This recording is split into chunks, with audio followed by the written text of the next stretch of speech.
Monty Python was a popular show 50 years ago, and it's had a cult following ever since. Monty Python, the Flying Circus. In this skit, John Cleese plays Mr. Teabag, who gets government grants to develop silly walks. I thought to myself, hey, wouldn't it be interesting to see if this silly walking is not only silly, but expends more calories than normal walking. You're really interested in silly walks, aren't you? Oh, rather. So Professor Glenn Gazer, who studies exercise science, ran some tests in his lab at Arizona State University.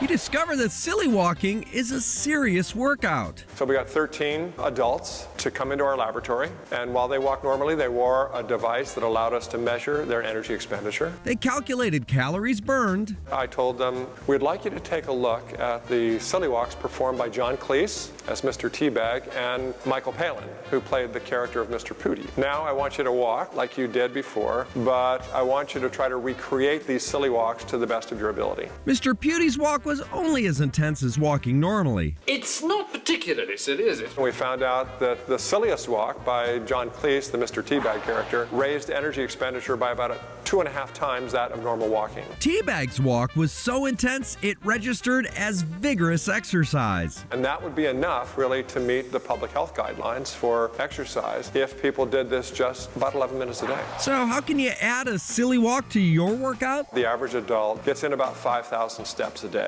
Don't do more. We're just asking people to exchange low energy walking for high energy walking, just 11 minutes of the day. Feel like I'm getting a workout. You can do this a few minutes here, a few minutes there, and you don't even have to do it outside. If you're self-conscious about this, do it in your own home. Is there any additional stress on joints? Because I know with running, it's high impact. Yeah, the 13 participants that ranged in age from about 18 or 20 to 70, no one had any issues whatsoever. Turns out silly walking has legs worldwide. You're fine. I think Cleese would have awarded you the grant.